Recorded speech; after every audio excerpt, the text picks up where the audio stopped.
It's 9 p.m. Do you know where your key fob is? Hey there, Nate Benson here. Tonight on the agenda, radiation testing has expanded to 9 different communities in western New York. I chat with the DEC about why they haven't released more information about where those areas of concern are. Plus, an environmental attorney who is assisting some of those families impacted by the radioactive contamination has published a book outlining the long history of waste in the Niagara frontier. Plus, an investigation into sexual harassment claims against a Buffalo Board of Education member found that they could not be substantiated. And a new contract between the school district and the NFTA is coming with a hefty price increase. The only streaming show better than this one is the one we recorded last week. On the Agenda starts right now.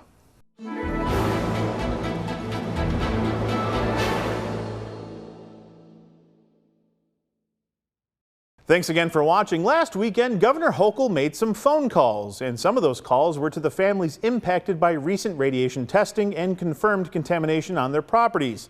I spoke with one of those property owners after their call with Governor Hochul. While I was spending my Saturday night screaming into the void, Governor Kathy Hochul called some of the families that have confirmed radioactive contamination on their properties in the town of Niagara. It was very surprising. Kelly Motika and her husband live on Fox Ave. And as it turns out, when we arrived at her house Monday afternoon, EPA and DEC crews were collecting more soil samples at her neighbor's house. Last week, Governor Hochul said she would not politicize the anxiety and fear some of the property owners are feeling by visiting them, so a phone call sufficed. While Governor Hochul did not connect with all of the families in that neighborhood that have confirmed contamination, Motika says she welcomed the conversation. She did say, she understands us. If her children were living on this property, she would want them to do exactly what we're doing. She's a mother. She totally gets. Have you been put at ease at all based on your conversation with the governor? No. She kept saying it's not, I don't want to make it political, but I don't understand that. I keep saying that because I don't understand it. She's our political leader. She's our governor. So how can you not make it political when you're our political representative? It doesn't make sense. Kelly says she appreciates the conversation, but is still advocating for the governor to sit down with all the property owners, even privately. Kelly's property just had their final test results shared by the DEC, and some of the areas on the property are seeing radiation levels 10 times higher than the baseline. They're being placed in temporary housing in early September, but in terms of a broader solution. What is a resolution that would be acceptable in this matter, and how quickly would you want to see that resolution implemented? Permanent relocation, proper cleanup under state superfund, and transparency. We just want complete transparency. We don't need you to sneak around on a Saturday night through Amanda Lefton and just call 4 people when 1,200 people as of now are being affected by it. They say the vast majority of these properties they've tested and there's no further remediation or further testing needed, but we still don't have a sense of just how many people are actually impacted by this. Have you gotten any indication from the governor or the commissioner when you talked to them over the weekend? No, but just from my personal experience, when they first did ours, they took their time. They were here for close to 2 hours. I've literally watched them do other houses in the neighborhood. They are walking so fast, there's no way they're getting proper readings. So as far as testing clean, I don't believe that for 1 second. They need to come back and I think redo the houses that they just sprinted over. Because I'm telling you, it was like speed walking watching them. You got the results of your testing. You were again earlier in July, so now you're just getting them back. What did those results have to say? Basically the same as like the initial things they told us. There were a few more like scarier hot spots and a little higher numbers in the house than originally thought. Just concerning, but at least we're getting out of here soon and hopefully they can come in, see what's in the ground and go from there. And we would also like lifetime medical screening for everybody who's ever lived in this area, because we don't know what it did to us. That's another thing. Niagara County is notorious for an elevated rate of cancers across the entire region, and state government has been quick to say in the past, well, it wasn't caused because of X, Y, or Z, but they also can't prove why some of these cancers have been caused. A lot of industry, and now this issue. Is that again part of that resolution? Like maybe there needs to be a dedicated screening program for Niagara County? Oh, absolutely, 100%. There's too many. When life happens and things happen, you don't really pay attention to it until stuff like this happens, and it's like, wow, maybe that is the cause of all this. We just thought it was natural, I guess. I guess cancer probably is never natural, but I think anybody who's ever spent a significant amount of time in this area should have lifetime medical monitoring. with the testing that you received back, just how elevated were some of those readings? Some of the ones in the house were, the hottest spot was 126. They said between 8 and 13 for our area is normal, so that's what, 9-10 times higher than normal. Besides phone calls from the governor, the DEC and EPA are still holding public information sessions across the region, including on Grand Island, where there are more than 30 areas of interest. I spoke with the DEC about their testing and why they haven't released more information about these areas of interest. As for the EPA and DEC, they spent their Monday night at the Welcome Center on Grand Island trying to ascertain access forms from property owners. Chad Staniszewski, the acting regional director of the DEC in Buffalo, provided some updated information about their investigations on the island. What can you tell us about the testing being done here on Grand Island? How widespread is this? Sure. So there were approximately 30 areas of interest that were flagged during both the drive-by survey, the driving survey, as well as the flyover survey. On Grand Island, we are actively continuing our outreach to those property owners that may be impacted to complete our assessment of those properties to determine what, if any, next steps are necessary on those properties. I know Veterans Park was, obviously the property that DEC saw permission to test from the town board, I think it was last week or the week before. Has that testing been done yet, or is that to be determined? That testing is still to be done. We do have access to the property, but we will prioritize that with the rest of the properties on Grand Island. Some of the concerns I've heard from people, property owners, both in Niagara County and here, obviously the DEC has to be methodical in what information it releases. If you were to just release a map widespread, you're revealing people's properties, and the DEC has said in the past they don't necessarily want to do that. Help people understand why that's the best scenario right now for the public in terms from an information standpoint. Sure, absolutely. I understand, we all understand the public's concern relative to not releasing a map that shows the locations of all of the areas of interest across Niagara and Erie County. But a lot of that data is collected on public property, on private property, and we want to be sensitive, and we're actually required to not disclose certain information when it's collected on private property.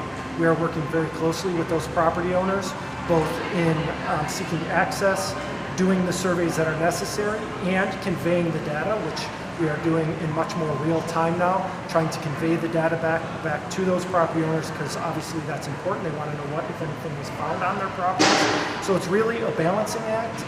But right now, we do not want to release all of the data that was collected on private property. We don't think that would really be beneficial. And a lot of the properties we're going to that we're finding are no further action.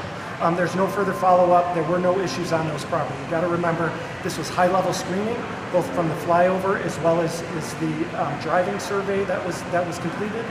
And the vast majority of those properties are coming back no further action. So we don't want to flag a property as having a problem when there really is no problem on that property. When you say the vast majority have no problem, that obviously then means there are some that do have a problem. Can you give us an estimate of how many properties are going to require more testing or possible remediation? Yeah, certainly. So currently we have approximately, as of Saturday night, 860 signed access agreements from individual property owners. We have completed about 630 screenings on those properties. So that's what's been completed, and we're increasing the pace with which we do those screenings every day. Out of that subset of 630 properties, there was approximately 370 no further action letters that have been sent to property owners currently, and 24 properties have been referred to EPA for additional follow-up sampling. Coming up, testing for radioactive contamination is expanding to the Southtowns. But first, a look at the weekend weather.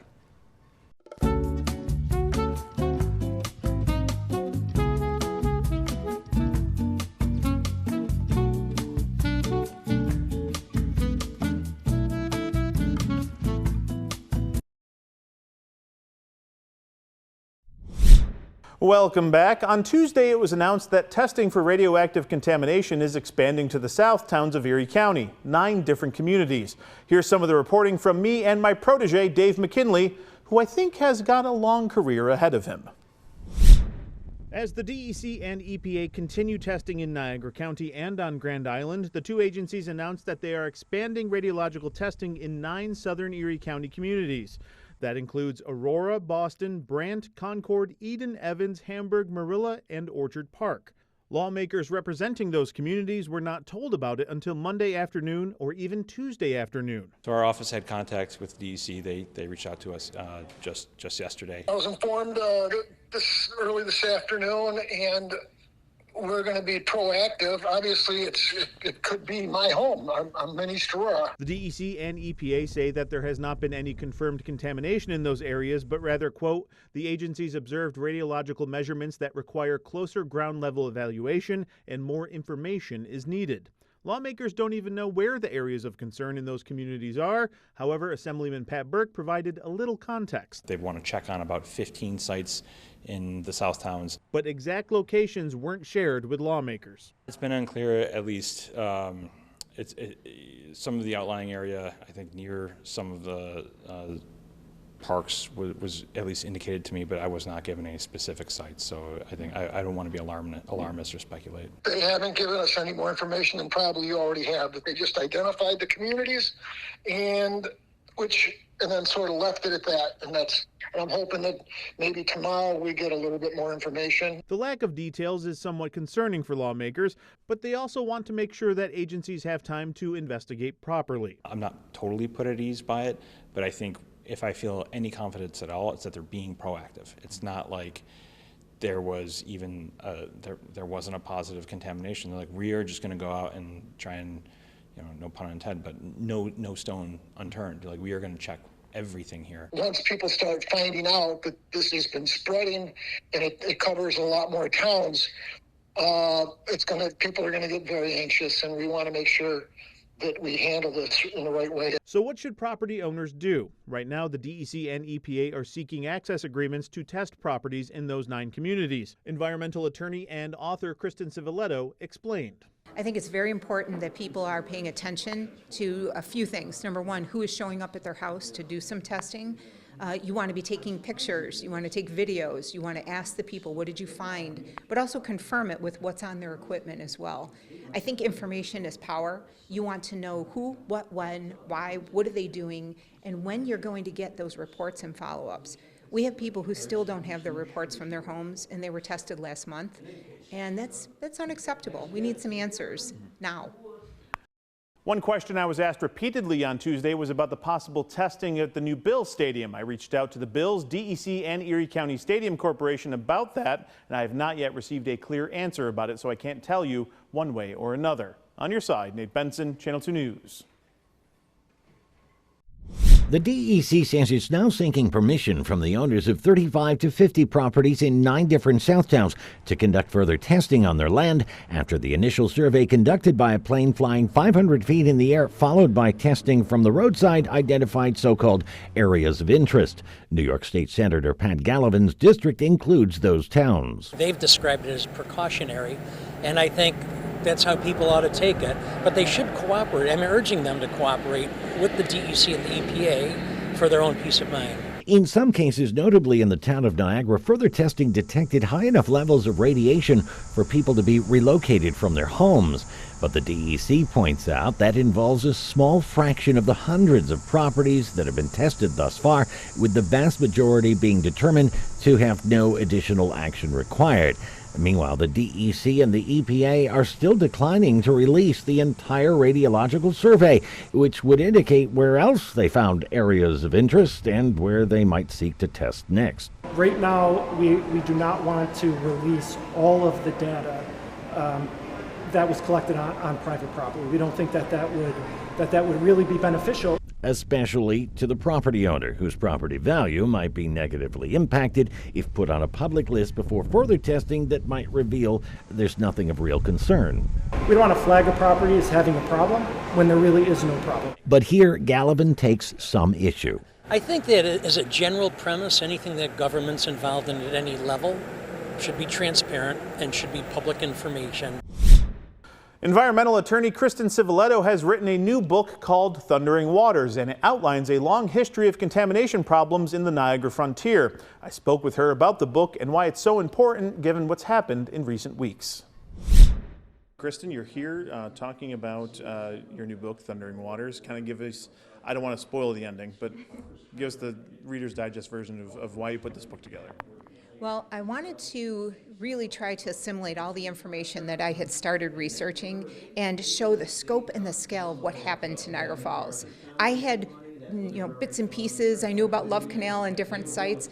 I had no idea what transpired in Niagara Falls, and so I dove into that history, and then I wanted to tell people the story so that they could maybe find some answers to questions they have, but also motivate them to learn more. I heard part of your talk. I have not finished the book yet. Some of these lawsuits and legal matters go back to the early 1900s in terms of people fighting to stop contamination of the Niagara frontier, right? Absolutely. In fact, a group of women in 1901 noticed that there were these chlorine clouds being released and killing their trees, and it was turning all the metal on their homes black.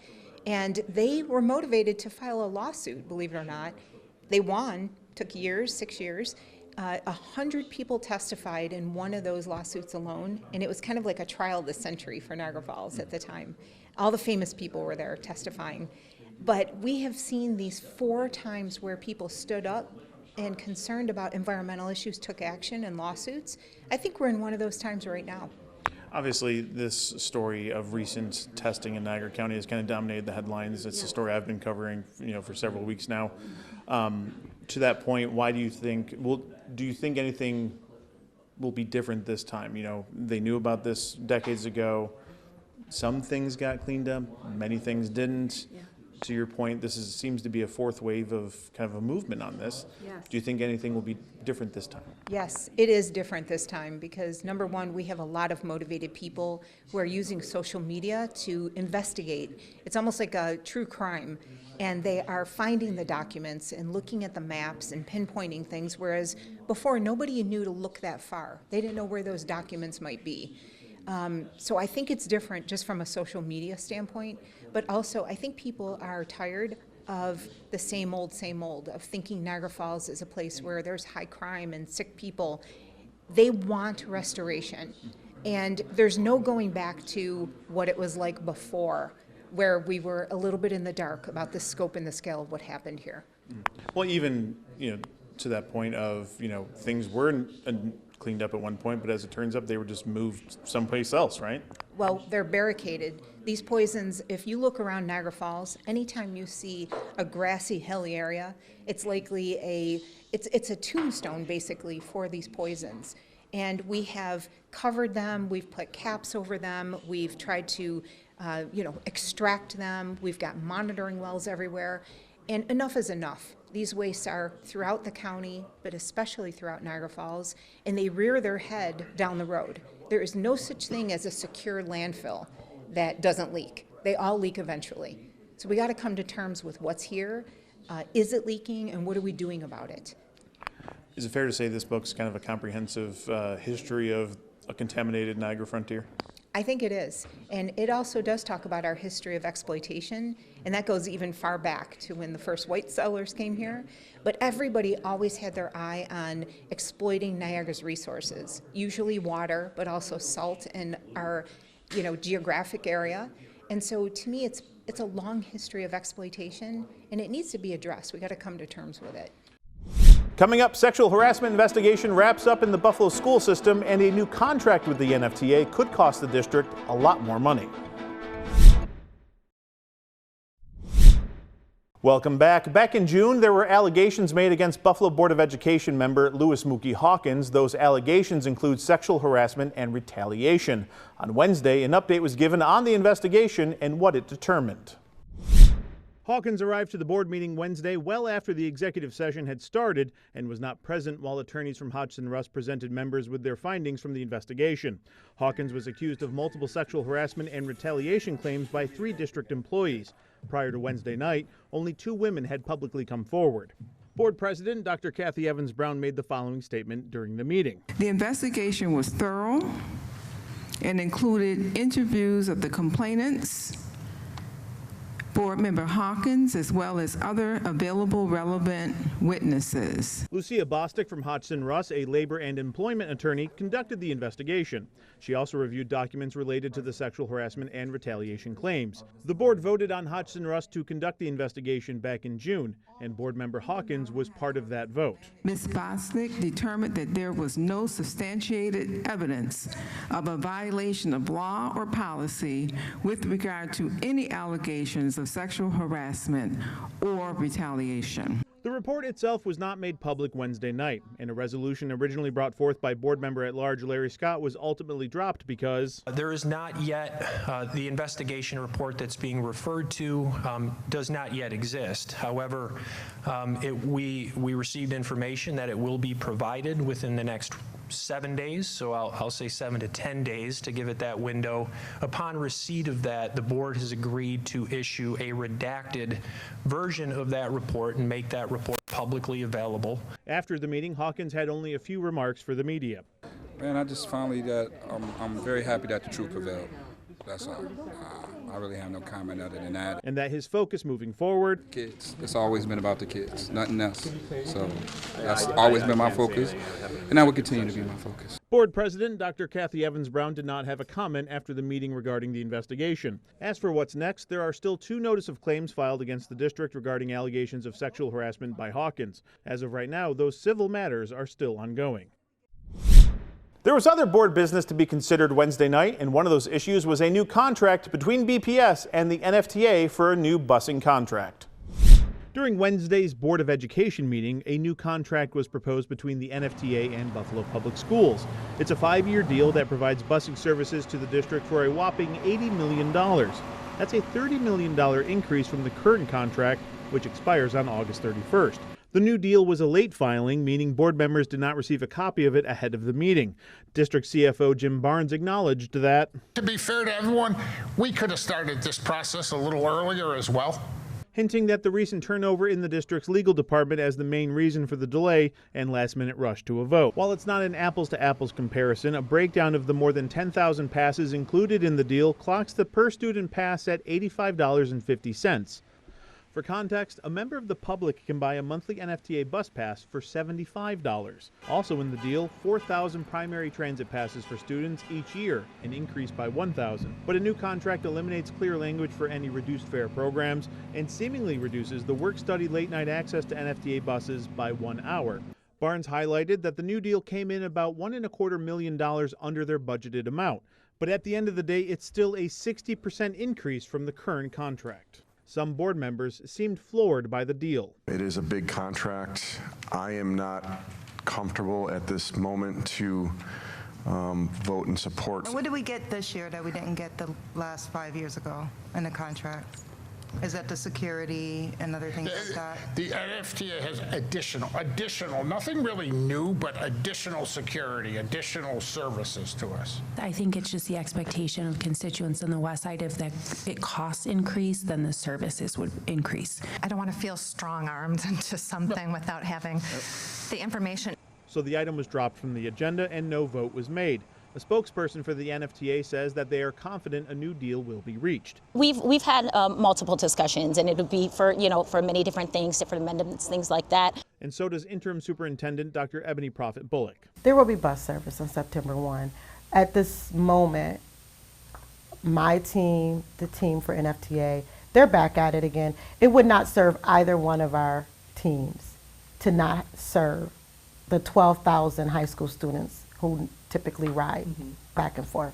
There will be bus service. We understand just how important this is. Those are our kids. So again, we're doing everything that we can to kind of get everything taken care of before that date. That'll do it for the agenda this week. Next week, we'll explore the void and whether or not you can escape from it. I don't know if I want to. Thanks again for watching. I'm Nate Benson, and we'll see you at the next one. When I'll learn how to speak.